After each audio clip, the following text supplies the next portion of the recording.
जय नारायण की नमस्कार। जय माता दी। युवराज बुध जो वाणी के कारक भी होते हैं, कम्युनिकेशन के कारक भी होते हैं, तर्क के कारक भी होते हैं, तो वहीं बुध ग्रह कन्या और मिथुन राशि के स्वामी होकर संवाद के कारक भी होते हैं। यही बुध ग्रह अपनी स्वयं की मिथुन राशि का गोचर पूर्ण करके अब चंद्रमा की कर्क राशि में प्रवेश करने जा रहे हैं। जी हाँ स्नेह दर्शकों, आप देख रहे हैं देववाणी और मैं हूं ज्योतिर्विद TD Shastri. Transit special program में आपका हार्दिक अभिनंदन और स्वागत है। युवराज बुध 1 महीने तक अपनी मिथुन राशि में गोचर करने के बाद 22 जून की रात्रिकालीन अवधि 21:32 में चंद्रमा की कर्क राशि में गोचर करेंगे। कन्या और मिथुन राशि के स्वामी बुध ग्रह 59 दिन का गोचर अर्थात 30 अगस्त तक कर्क राशि का गोचर करेंगे। स्नेही दर्शकों, 2 महीने से भी अधिक अवधि तक कर्क राशि में गोचर करते हुए बुध ग्रह 18 जुलाई को बकरी हो जाएंगे और 24 जुलाई को अस्त हो जाएंगे। वहीं वाणी के कारक बुध ग्रह 8 अगस्त को कर्क राशि में रहते हुए पूर्व दिशा में उदय होंगे और तदुपरांत 11 अगस्त को कर्क राशि का गोचर करते हुए मार्गी हो जाएंगे और 59 दिन तक गोचर करने के बाद 30 अगस्त को सायंकालीन समय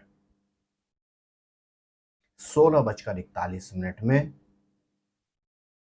राजा सूर्य की सिंह राशि में प्रवेश करेंगे। स्नेह दर्शकों, आज का यह एपिसोड विशेष रूप से बुध ग्रह के कर्क राशि में गोचर करने से आपकी राशि पर रहेगा कैसा प्रभाव और इस अवधि में आपको क्या विशेष उपाय करने होंगे, इसी पर रहेगा आधारित। प्रिय दर्शकों, बुध ग्रह को संवाद का कारक कहा जाता है। बुध ग्रह वाणी के कारक होते हैं। बुध ग्रह ही व्यक्ति को वाक्पटुता प्रदान करते हैं। बुध ग्रह बौद्धिक क्षमता के कारक होते हैं। तो वहीं चंद्रमा जो ग्रह होते हैं यह मन के कारक होते हैं। चंद्रमा पारिवारिक सौहार्द के कारक भी होते हैं, लेकिन बुध और चंद्रमा का जो संबंध है वह परस्पर शत्रु संबंध है। जब तक बुध ग्रह कर्क राशि में गोचर करेंगे, मेष से लेकर मीन राशि यानी सभी जातकों को शब्दों का बहुत सोच समझकर प्रयोग करना होगा। अन्यथा इस अवधि में आप बोलने का प्रयास करेंगे कुछ और, आप समझाने का प्रयास करेंगे कुछ और सामने वाला समझेगा कुछ और। इस अवधि में परस्पर मिसकम्युनिकेशन के कारण, संवादहीनता के कारण संबंधों में कटुता आने के सर्वाधिक संभावना है। प्रिय दर्शकों, बुध ग्रह यदि व्यक्ति की पत्रिका में योग कारक हो तो व्यक्ति को अद्भुत वाक्पटुता प्राप्त होती है, लेकिन यदि यही बुध पत्रिका में प्रतिकूल हो तो व्यक्ति के शब्द विहीन होते हैं, शब्दों का कोई भावार्थ नहीं होता है और इन्हीं शब्दों के कारण व्यक्ति को अपयश का सामना करना पड़ता है।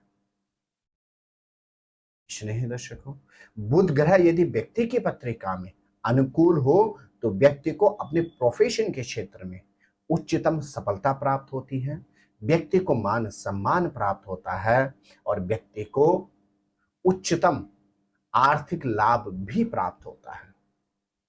लेकिन यदि यही बुध ग्रह व्यक्ति की पत्रिका में प्रतिकूल हो तो बमुश्किल व्यक्ति अपना जीवन यापन कर पाता है और यहां तक कि अत्यधिक प्रयास और प्रयत्न करने के बावजूद बमुश्किल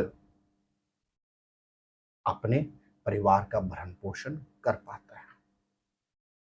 बुध ग्रह यदि पत्रिका में अनुकूल हो, व्यक्ति की बौद्धिक क्षमता विलक्षण होती है।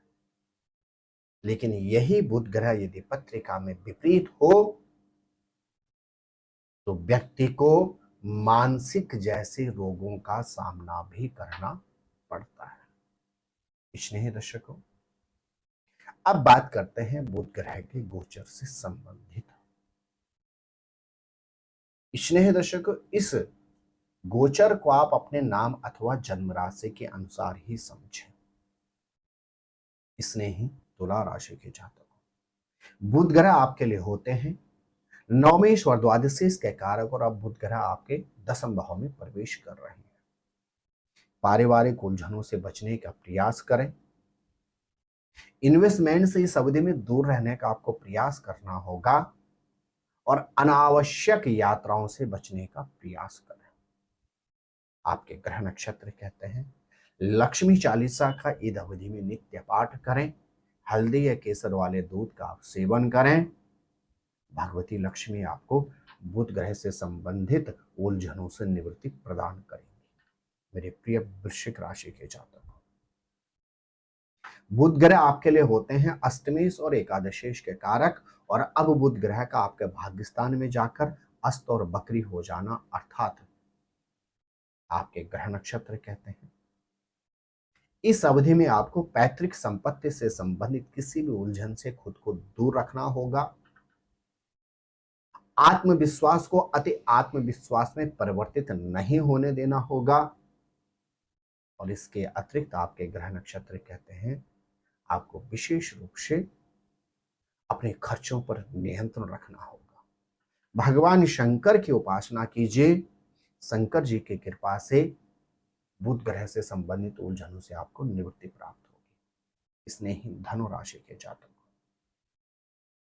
बुध ग्रह आपके लिए होते हैं सप्तमेश और दशमेश के कारक और अब बुध ग्रह का आपके अष्टम भाव में प्रवेश कर अचानक घटनाओं दुर्घटनाओं से सतर्क रहना होगा।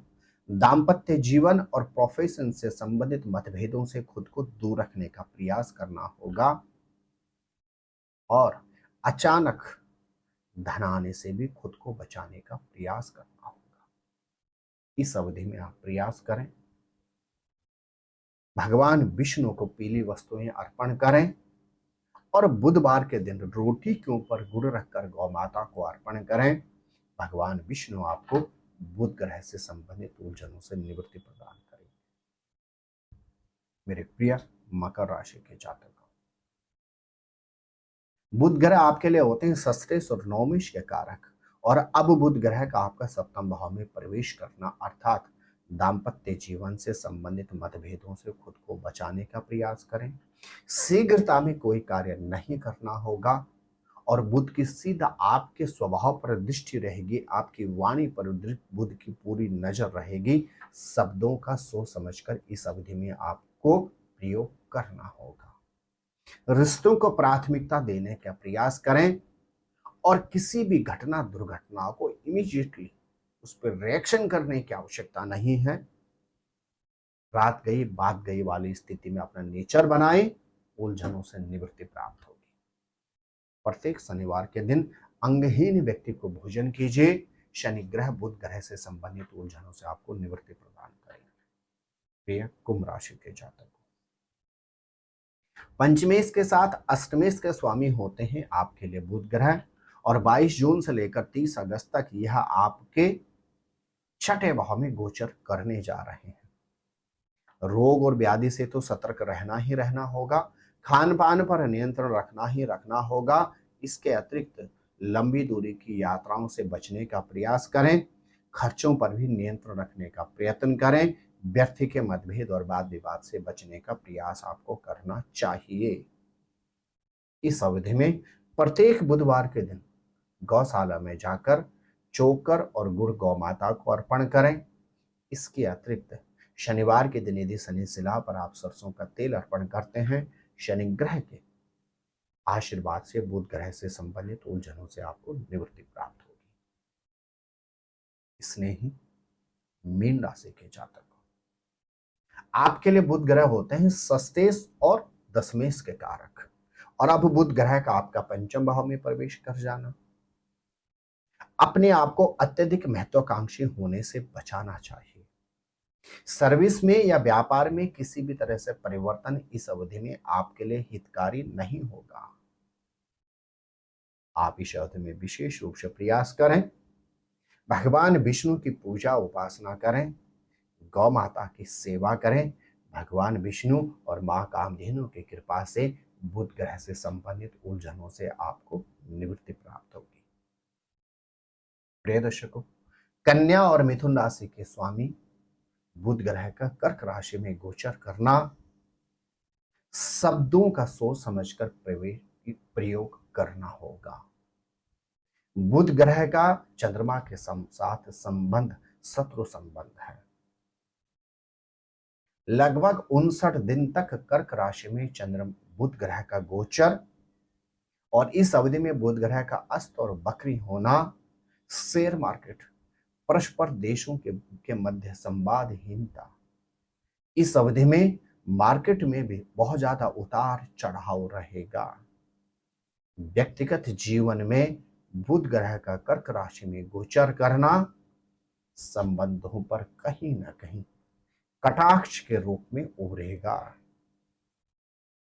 प्रिय दर्शकों, जो उपाय मैंने आपकी राशि के अनुसार आपको बतलाए हैं, यदि आप श्रद्धा और भक्ति से इन उपाय को करते हैं और जो सावधानियां मैंने आपको बतलाई हैं, यदि इन सावधानियों पर आप ध्यान देते हैं, तो बुध ग्रह का गोचर में यह अंतर आपके लिए कहीं न कहीं हित और कल्याणकारी ही सिद्ध होगा।